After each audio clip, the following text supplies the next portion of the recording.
Welcome to the channel, everyone. If you've been following my series on straightening this car door, I said the last video was going to be the last one in this series, but I decided to go one more, and that involves priming and block sanding this door to make sure it comes out 100% straight. Both those steps are crucial to get a good job. So I'm going to walk you through it and show you some of the things from start to finish, from priming to blocking, what you need to be careful about and what you need to do to ensure a good job. The door was primed courtesy of Barry from Barry's Collision and Color in Rensselaer, Indiana. Well, he works on everything from Corvettes to Kenworth. So thanks a lot, Barry. I appreciate it. A couple things to take into consideration when you're going to prime a panel. This panel here had the filler about to this point, somewhere right in here. Now you can either prime it all the way to one end, or in this case it was primed part way down. And the biggest issue you can run into when you're only priming half of a panel is having that line show up in the primer once it's painted. So in doing it this way, when you're not going to do it from one end to the other, the first coat of primer would stop about right where the Bondo ended. The next coat would go a little bit farther, following coat a little farther, final coat just past it. So it's kind of stair-step. I've seen it happen over and over again, where body work come out nice and flat, it gets primed, and all the primer ends in one spot. So you'll have, if you're going to put 3-4 coats on, they end it in one area, and what happens, it gets a little offset right there, and you can block all your body work down, make sure that's nice and straight, and you think this is tapered out, it goes to the paint shop, comes back, and you can see that drop off in there, and that'll show up, can ruin a pretty nice job. So the primer has to be feathered out in steps. So it's 4 coats back here, 3, 2, and 1 in this case, or it's 4 coats put on of a high build prime. And I can check this with the mil gauge. If we go back just to the paint, we're at right around 7 mils. We come up here and we're about 9 mils. We go a little farther, we're about 10.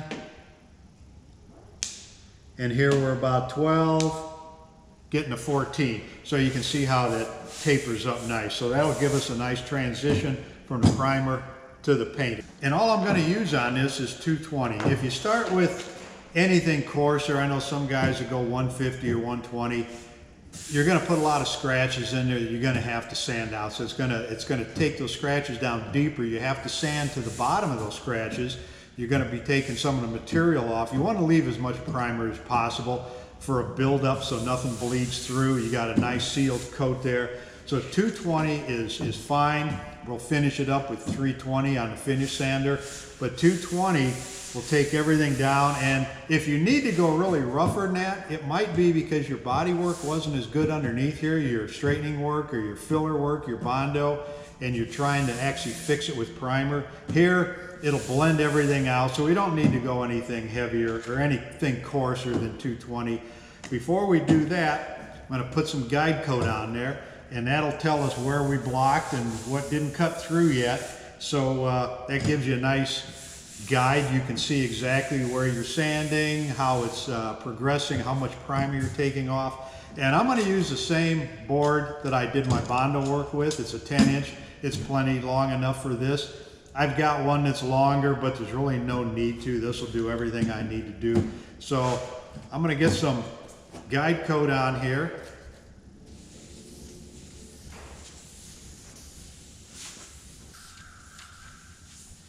I'm using this powdered guide coat here. If you have any pinholes or deep scratches in your Bondo work, this is going to show it up. It'll also show you if you have any low spots where your block is going to float over the top. Okay, a common mistake I'll see with guys blocking panels like this, something that's fairly flat, on the side of a car, door, quarter panel, is a tendency to go up and down like this. And you're not going to get a good result that way, or as good, because you're only, like this block is about 2 3/4 of an inch wide. So that's actually all the surface that you've got to try and get flat spot out of. You want to block lengthwise with the panel from one end to the other keeping a little bit of an angle to the block. You don't want to hold it straight and it'll actually make grooves cut into here. You want to hold it at an angle and go long ways, but at the same time, a little up and down on it, on the panel here.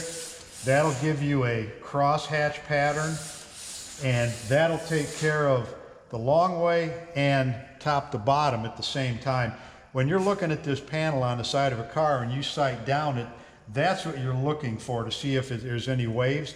You really can't stand right next to a car and look down and tell if it's wavy from top to bottom. So if you want to get the best result, use this block lengthwise most of the way, a little bit of an angle to it, and kind of work it, like I said, in the crosshatch. You're going to go up, you're going to go down a little bit. So you're going to go both ways with this.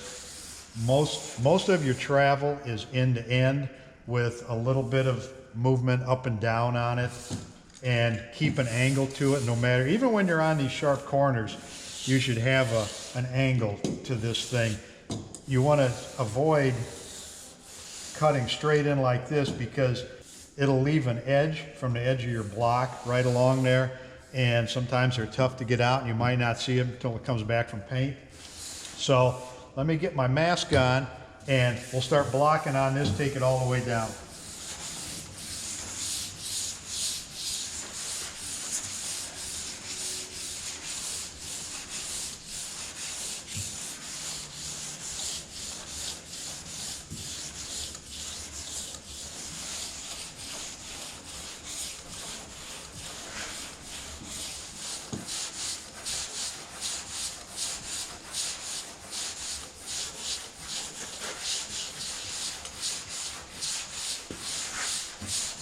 You could see where most of the Bondo was back here. You could actually see with that guide coat a couple different layers.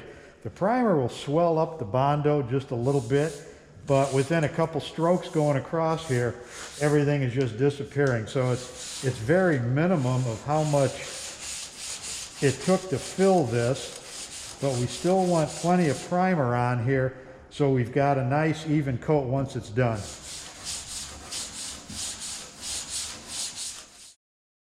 And there was no Bondo here, but just from those different layers of primer, you can see there's a few lines where with the guide coat still shows up where it's not getting sanded.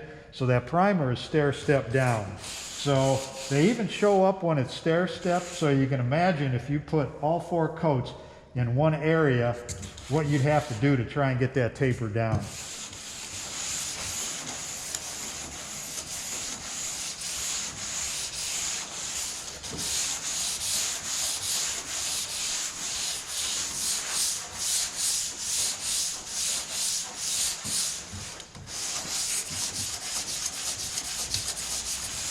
If your primer was done right, you shouldn't have to really go out on your paint when you're blocking. You want to kind of end it right where the primer does. That's just less sand scratches you have to worry about in the factory finish. So we'll go right to the edge, and then those will come out with 320. And then we can check our body line with some guide coat. We'll see how straight it come out. And that's looking pretty good. Yep, just broke through a little metal here and a little metal there, which is fine.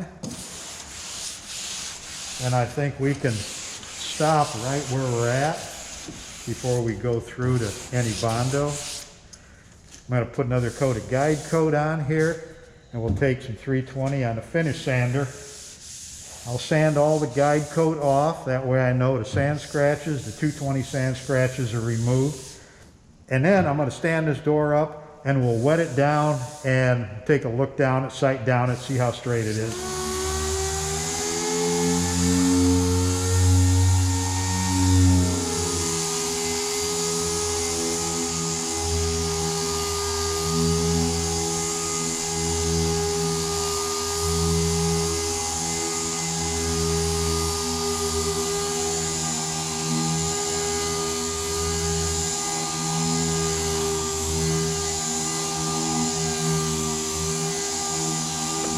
Okay, and I know some shops frown on guys using a DA on their primer. If you just rely on strictly block sanding everything down from prime to paint, you can still end up with some lines no matter what grit you're using. So the DA, the finish sander, if it's used correctly, it's going to take and soften everything up. It's going to take some of those lines out. It's going to even everything out. But the tool is only as good as the guy using it. So you keep that thing flat, you keep it floating. You don't use the edge and try and gouge in around something. Just use it what it's intended for and it'll do a beautiful job. Okay, I think we're done there. I'm going to clean this door up and we're going to wet it down, sight down, and see how it looks. All right, I'm real happy with this. You can actually see, I don't know if it'll show up on video, but you can actually see the different layers of primer. It'll leave like some rings. It's almost like a guide coat too, but everything feels good. We're going to wet it down here in a second, sight down it.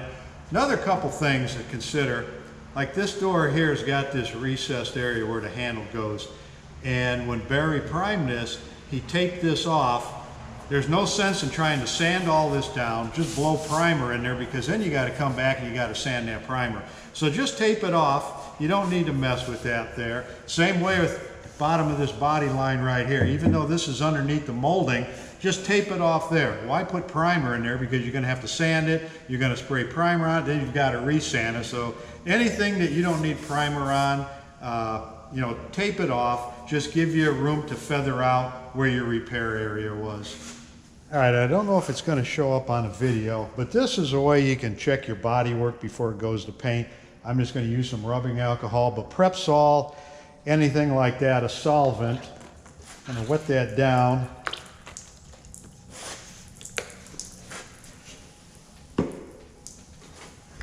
From what I'm seeing here, if you see the reflection, everything is nice and straight. I'm perfectly happy with this.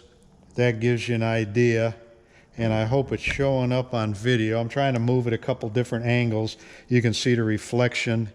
The toolbox drawers, what I'm looking at, everything looks nice and straight. It feels good. I'm real happy with that. Try a couple different angles here.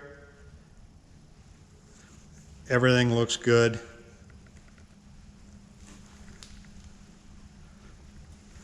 All right, that's going to do it for this video. If you like this video, give me a thumbs up, leave a comment down below, and remember, hit that subscribe button.